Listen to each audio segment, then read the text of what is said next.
దాటితేనే ఇంక దొరకదని చెప్తారు.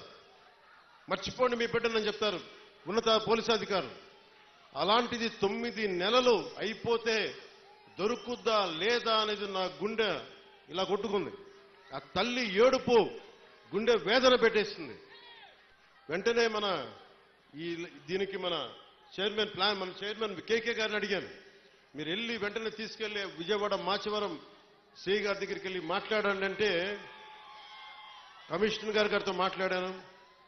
9 నెలలు దొరకని బిడ్డ 9 రోజుల్లో దొరికింది.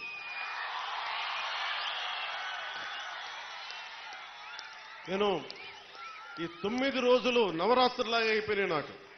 ఆ బిడ్డ దొరుకుద్దా లేదా తల్లిని ఒకటే వేడుకున్నా.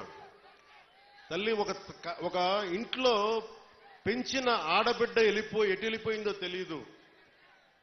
ఆ బిడ్డ దొరికే వరకు చూడు తల్లి అని చెప్పి ప్రతిరోజు రాత్రి ప్రార్థించాడు. నా ప్రార్థనలు ఆంధ్రప్రదేశ్ పోలీస్ శాఖ సమర్థత, ధైర్య సాహసాలు, వారి అపార నైపుణ్యం కేరళలో చూశారు, బెంగళూరులో చూశారు. ఎక్కడ భీమవరం, ఎక్కడ విజయవాడ, ఎక్కడ జమ్మూ అండ్ కాశ్మీర్. ఆ బిడ్డ జమ్మూ అండ్ కాశ్మీర్లో దొరికింది. జమ్మూ అండ్ కాశ్మీర్ పోలీసు వెళ్ళి తీసుకొచ్చారు. ఇదే 30,000 మంది ఆడబిడ్డలు అదృశ్యం అయిపోతే ఒక్కడు మాట్లాడలే గత ప్రభుత్వం. మీరు ఎందుకు చెప్తున్నానంటే, మీరు పిఠాపురం పెద్దలు, యువత, సమస్త ప్రజానీకం, తల్లులు, ఆడపడుచులు ఒక్క వ్యక్తి వెంట మీరు నడిస్తే, మేమందరం కలిసి ఒక కూటమినే గెలిపిస్తే, మీరిచ్చిన బలం 9 నెలలు దొరకక, బిడ్డ దొరకక, ఆచూకీకి దొరకక, కడుపు ఉండలు జుట్టుకుపోయి పడుతున్న ఒక మాతృమూర్తికి మీరు ఆనందం కలిగించారు. మీరిచ్చిన నిలబడినందుకు మీకు జోహార్లు, మీకు మీ అందరికీ ధన్యవాదాలు. అంటే ఇది 9 నెలలు దొరకంది 9 రోజుల్లో దొరకగలిగింది అంటే పోలీసింగ్లో తప్పు లేదు, వ్యవస్థలో తప్పులు లేవు, వ్యవస్థని నడిపించే నాయకత్వంలో తప్పు ఉంది. సరైన నాయకత్వం గనక రాష్ట్రాల్లో ఉంటే ఇలాంటి సమస్యలు చాలా తక్కువలో ఉంటాయి. నా దాకా మొన్న ఉన్నతాధికారితో మాట్లాడుతున్నా, మీ దాకా వచ్చి దాదాపు ఒక ఐజీ స్థాయి అధికారి చెప్తా ఉన్నారు, మీ దాకా వచ్చి సమస్య పరిష్కారం అయిందంటే కింద స్థాయిలో వ్యవస్థలు సరిగ్గా మీ అంత బలంగా పనిచేయట్లేదు, అది మేము కూడా సరిదిద్దుకోవాలని ఒక ఐజీ స్థాయి అధికారి చెప్తుంటే నాకు నిజంగా చాలా ఆనందం కలిగింది. ఆ మార్పు వచ్చింది.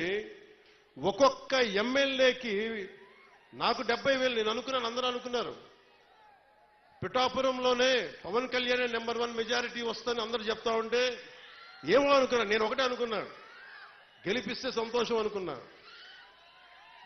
సో మీరు 70,000 ఓటు పైచులకు ఇచ్చారు. నేను అడిగాను, సార్ ఇదే ఎవరో వచ్చారు నా దగ్గరికి, మీదే నెంబర్ 1 మెజారిటీ అవుతుందని అడుగుతా ఉంటే అడిగాను, మొన్న అన్నారు కదా ఇప్పుడేంటి పరిస్థితి అంటే, సారీ సార్ మీది కాదు, అటంతా వైజాగ్, ఉత్తరాంధ్ర ఏ మూలకెళ్ళినా 30,000 తక్కువ, 10,000 అసలు కనీసం 10,000 తక్కువ, ఎవరికి మెజారిటీలు తక్కువ లేవు. అది కనిష్టం.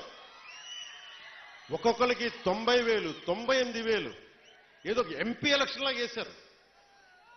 అంటే ఎంత నిలబడ్డారు ఈ రాష్ట్ర ప్రజానికం, రాష్ట్ర యువత ఎంత విసిగిపోయారు గత ప్రభుత్వం మీద. మీ కోపం, మీ ఆవేదన రక్తం చిందించకుండా ప్రజాస్వామ్య విధానాల ద్వారా ఒక విప్లవాన్ని తీసుకొచ్చారు. ఒక అరాచక ప్రభుత్వాన్ని కింద కూలదోసి మీరు మట్టిలో కలిపేశారు. అంటే ప్రజాస్వామ్యం తాలూకా శక్తి, నాయకుల్లో గనక శక్తి సమర్థత ఉంటే అలాంటి 151 స్థానాలున్న ఒక ప్రభుత్వాన్ని